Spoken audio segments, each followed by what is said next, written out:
now I'm stuck on the moon. What is the moon?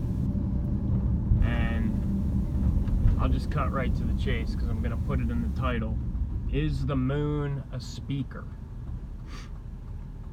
A speaker, a cone, just like we know a magnetic coned speaker. And I'll take you through my thought processes of what brought me to this. I'll just start with the moon. The moon is got to be the most alien, out of place, unnatural object in our reality. It never gets old. Did you see the moon? Oh my God, did you see the moon tonight? Did you see the moon? Oh, the moon looks crazy. The moon is huge. The moon is orange. It's always talked about, the moon. It's probably the most discussed aspect of reality outside of the weather. And it's so sad that all the great mysteries have been robbed from the people. It's not even the, it doesn't really even matter what explanation they give them for the moon, but I'm coming to a different understanding of all the space program, moon landing stuff. They had to give people an answer for the moon, because if they didn't, everyone would question the moon constantly. And once you start thinking about the moon too much, this unnatural, prominent artifact, the whole ball of yarn starts to unravel pretty quickly. So they can't have people thinking about the moon, wondering about the moon. They have to give them an answer. And it's not that I have an answer or we have the truth about the moon, but at least we have the mystery of the moon. You know, that's really the great crime that's been committed here is that what order out of chaos means? Like, we used to have a magical world where anything could happen. There was many different coexisting collective realities, like little bubbles in different geographic locations, and you could travel the world and enter into all these different realities. But now you get off a plane in New York City, you get off the plane in Sydney, you get off the plane in London, and it's the same. It's exactly the same, the homogenization of reality, order out of chaos. So anyway, they can't have, they've robbed every one of these great mysteries of nature and of reality. So no one even thinks about it, because they know that there's an answer for that. We already know that. So anyways, the moon a speaker. My first item in my thought process is Bible verses. There's multiple places in the Bible where Lucifer, or Satan, is described as a musician. I think it's in Ezekiel, Isaiah, and I think it mentions it in the book of Job, that Satan was built with pipes and tabourets within him, constructed within him. He was a musical instrument. He was created that way. And I know there's all these distinctions, like, oh no, that's Lucifer, not Satan. I'm not interested in that. I'm interested in the analogy that we can understand. I'm interested in constructing a cohesive analogy. So we have all these music music references to Satan, and sound, music, vibration, pipes and tabourets. And then I was thinking, what could the pipes and tabourets be? And the two main features of the moon were the streaks or lines. People used to think they were canals. They saw canals or roads or railways. These are the straight lines on the moon, and the other prominent feature are what we call the craters. And I was wondering, and pipes is pretty obvious, like pipes, flutes, wind instruments, and tabourets apparently is like a small drum. Tabourey, tambourine. It's some kind of percussion instrument. It's basically a drum. And I was thinking, could the pipes be the streaks, the lines, and the craters would be the drums? And then I was thinking about everything to do with creation, God, Christ. It always has to do with sound. We know this. God said in Genesis, God said, let there be light. Or like in John, when it's describing Christ, it says, the Word was with God, and the Word was God, and through Him all things were created. The Word, the sound, the vibration, the frequency, Christ, the Son, the life. And they tell us the sun is a star. So the sun, Christ, creates through this sound, vibration, the Word. And Christ said He's the way, the truth, and the life. So, and they tell us the sun is a star, life star. That's Christ, the sun, the life star. Christ, the sun. Satan, the moon. Christ, life star. So Death Star would be the moon. That's pretty obvious to me now in Star Wars. And that's, we'll get to that. Death Star. I'd say that's pretty obvious depiction of the moon. So that's the first item. It's the Bible verses. I have a couple notes. I'm just going to look at it so I don't miss anything. The second item, lunar wave. Crow's lunar wave. Could this be what we're seeing? And it makes me think of the videos of, you can watch videos, look for like crazy sound system, metal car turns to liquid, metal and glass turn to liquid, where they crank up a super intense sound system in a car, and it's like, you can see the actual door, the frame of the car melting, warping, moving with the frequency. It seems impossible. Even the glass of the window, it becomes malleable. You know, these frequencies control form. They inform the field.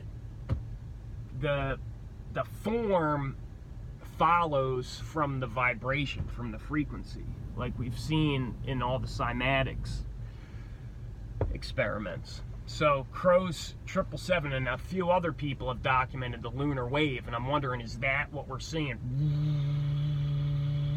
These vibrations, frequencies coming off the moon, distorting the form.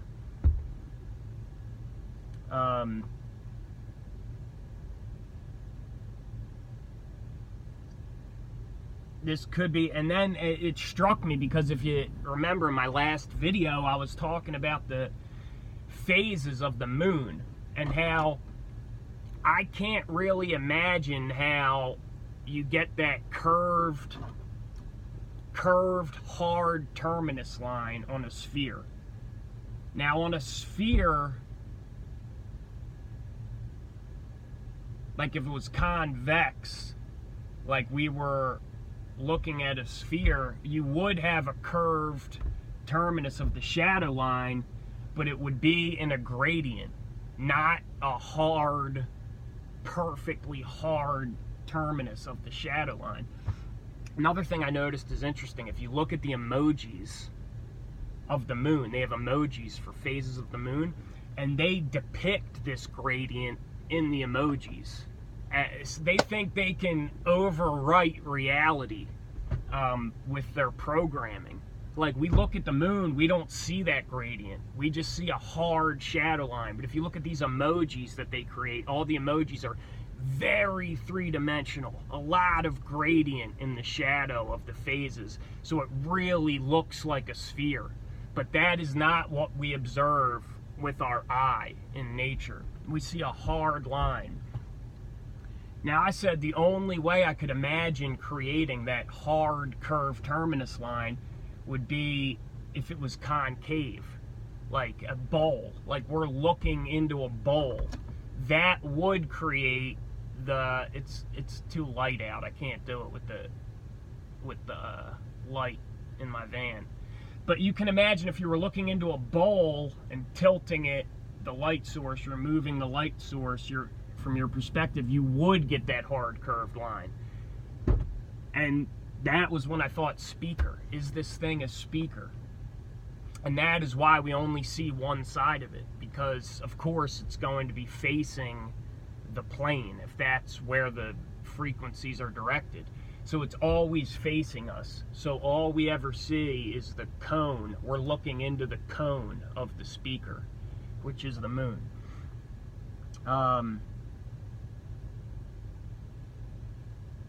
Could it possibly even be exactly or similar to how we understand a speaker to work, where a current is induced in a magnet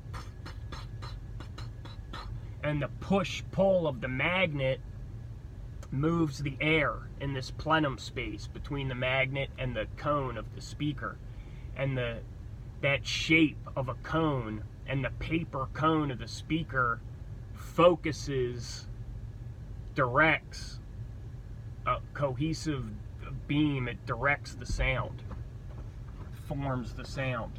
And like I have to look more into tides. To be honest, I haven't researched to my own satisfaction tides, but if tides only affect bodies of salt water because they're ionic and conduct a charge because of the salt, the ions in the water, is the magnet of the speaker of the moon what's causing tides? This incredibly powerful magnet. Like, the power of the magnet is directly related to the power of the speaker. I guess you could say, the amplitude that you're able to create from the speaker. So this magnet behind this cone would have to be enormous. And when it's pushing, pulling these frequencies, is it pulling the tides like a breath of nature? And the sun, the life star and the death star is like, that's one Gaia breath. That's what induces breathing in the cycles of nature. Then back to Christ, the life star, Satan, the death star, Christ, the sun, Satan, the moon. Then, back in the day, we would watch David Icke, and he would talk about the Saturn moon matrix, and probably other people. I'm not sure where that comes from. It's probably from Blavatsky, Theosophy, which I haven't read. I'm not really familiar with Blavatsky. But anyway, I know it from David Icke, and he's always talked about the Saturn moon matrix, but honestly, I've never understood exactly how that worked, or what the function of each component in the system. I was just aware of it as a vague concept. And now I'm wondering, Saturn looks like a record. This is old hat, like the rings of Saturn being a record. And I'm thinking, to continue this analogy, is the moon the speaker to Saturn's record?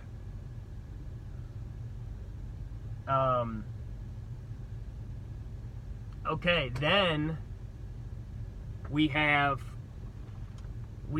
these anecdotes from NASA, and I'll put the link to the NASA document in the description if I remember. But Apollo 12, Apollo 13, basically they crashed things into the moon, and the scientists said it rung like a bell. Apollo 12, they crashed the lunar module into the moon. Waves built up to a peak at 8 minutes and continued for almost an hour. Apollo 13 dropped the spent third stage of the Saturn V rocket into the moon. And again, they said it rang like a bell. And it was heavier, supposedly, than the lunar module, so it actually lasted 4 times longer than the Apollo 12 bell ring. So it was over 4 hours ringing. And it even says in the document, scientists say it's puzzling, they have to reconsider the composition of the moon, which, of course, they never did. That's just, they have to say something, I guess.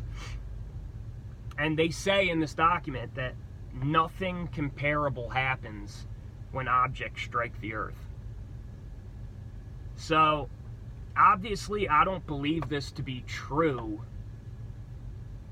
but I do believe it to be a truth drop. So, they didn't actually go to the moon, they didn't crash anything into the moon, but we know they have to reveal the truth to us if we want to know, if we're aware and observant and perceptive. So I'm wondering if this is another truth drop telling us, like, yeah, it's a resonator, it's a speaker, it's a bell, or anyway, it's hollow, you know? It's not a rocky, solid object. So the moon ringing like a bell.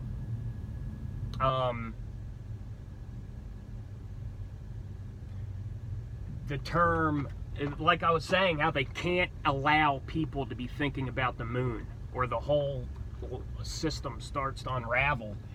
That's like this term, loonies, lunatics, is the original conspiracy theorist. And who knows, the moon may not have always been there. The moon may have come in, and they may have been able to beat down into submission, break a portion of the population in this invasion or takeover or whatever, and have them become basically slaves and basically not talk about it. And the people that they couldn't keep from talking about it, they would lock away. They would call them lunatics, loonies, people who were always talking about the moon, or skeptical, or said something bad about the moon. They can't have anyone saying anything bad about the moon. Maybe that's where they repurpose these Tartarian structures, these massive asylums, mental institutions. Maybe they took these people's children away. Maybe these are the foundlings. You know, they probably just sent them all to the fucking gulag. So, lunatic is the original conspiracy theorist term.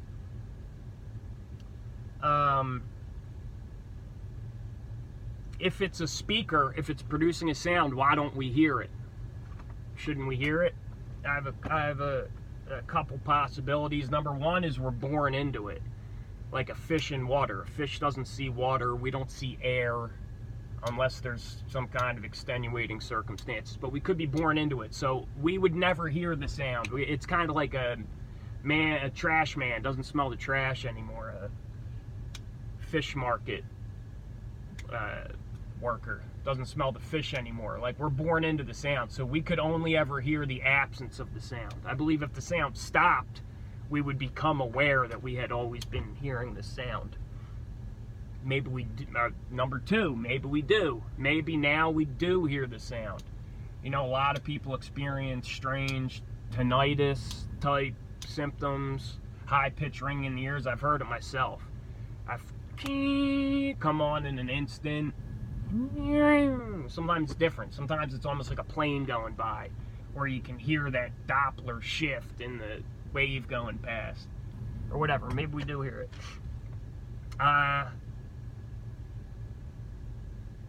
Number three possible explanation is it could be an extremely high frequency that we can only perceive as light, the light coming off the moon. You've heard this before, you know, this is how vibration works. We feel it tactile as a vibration first. Imagine like a plate spinning, and you keep spinning it faster and faster and faster, and you can imagine eventually it'll start to make a sound. Then it'll start to heat up and glow due to friction with the air. And it'll start to emanate light when it gets hot enough. So maybe the frequency is so high that we can only perceive it visually. My last possibility that I thought of was that it may be a completely different type of energy. The energies or frequencies that this speaker is manipulating or pushing may be completely foreign to us, and it might not be able to comprehend exactly how they work yet. And I want to go back through the Steve Jackson Illuminati cards, because there's a lot of loony, lunatic, moon, lunar type cards, and I want to look at those in more detail, look at those more closely. So that's pretty much what I got, is the moon a speaker. And listen, I know I say I know things, I know what the earth is. I don't know anything. I know that I exist. That's all I can really nail down for sure. And I probably could develop this better. I'm sure I'm not the first person to say this. I'm sure, but I'm not aware of it. I'm sure maybe someone has done a better explanation on this proposition. And if you know of someone who's explaining this better than I am, you know, forward a link to me. I'll definitely watch it. But I want to just get it out. It doesn't need to be fully developed, because someone else, it might be useful to them. Because I know the way this is working is we're all we're the real planets, you know, and we're orbiting tight now. Like, we're all tuning into very similar frequencies. We're honing in. And I know how this works, and maybe someone needs to hear that, and it'll trigger a more advanced understanding, or it might factor into something else someone else is thinking about. So I'm not interested in credit. I just want to get the ideas out. And you might think it's ridiculous to say it's like a speaker, but that's the only way we can understand our world, is through analogy. And all technology issues from natural technology. All technology. You know, a hammer, we saw a rock fall, we saw a landslide, a rock crush an animal or crush a nut or whatever. We understood hammer. We dropped a rock on your toe. You start to understand hammers. From being in the forest and watching trees fall and the physics of trees falling, we started to understand levers. You see, we would see a tree fall over another tree, and we would see that the energy at the rear portion of the trunk behind the pivot would be greatly amplified. We would see dirt fly up in the air, and we would begin to understand levers. We were pulling on vines and swinging from vines. We start to understand pulleys. This is all natural stuff, you know, a speaker, a drum. We hear whistling through reeds. We hear the tapping of rain on empty turtle shells or empty gourds. And even electronics. We didn't invent electronics. We discovered this. We learned through analogy of the mechanics of water. Valves, what pressure is needed to trigger a valve, like the voltaic charge necessary to pass through a gate, to pass through a resistor, and like these incredible fountains and waterworks and aqueducts that were constructed in antiquity. We applied these gradually to electricity, and we saw that when you kind of condense these analog forces, these natural forces, in the vortex where these forces meet, if you can condense them into a device, you get unexpected, really interesting results. So I'm not saying necessarily it is a speaker, just like a speaker isn't a turtle shell or an empty gourd, but it's like a speaker.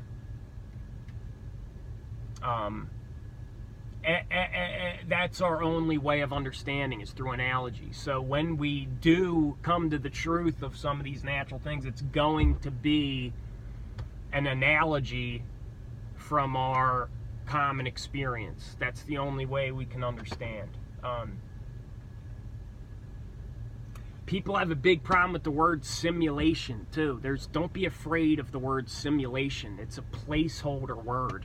No, we're not saying this is a simulation.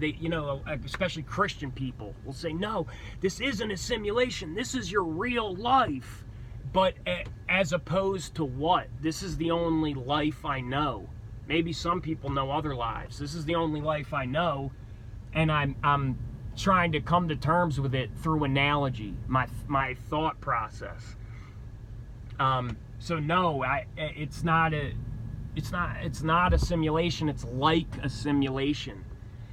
The way we understand the mind and reality is always going to be through our most advanced technology.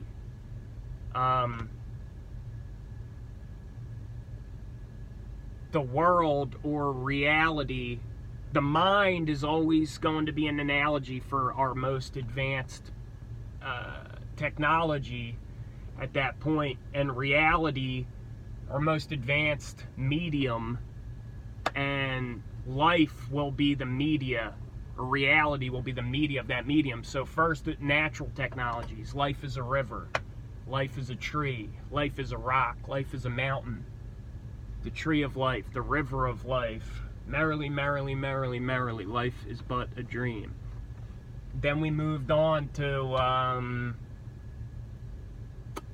the world is a stage, and we are all players on it, because that is a technology.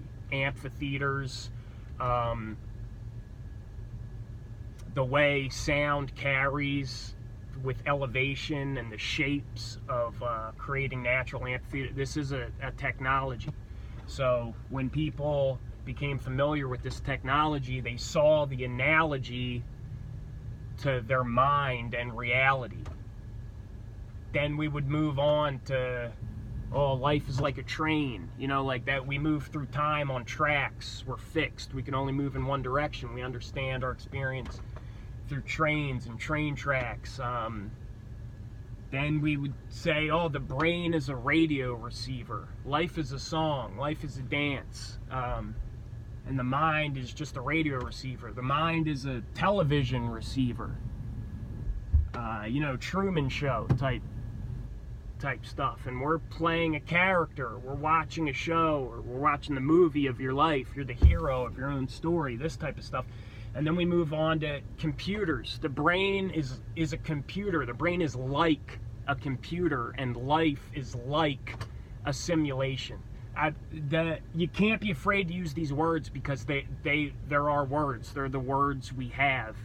Until we come to understand a higher order of technology, or we have new words, this is the way we're going to have to grapple with reality, is through these analogies. So don't be afraid of the word simulation. No, life is not a simulation. Life is the game of games. This is the big game.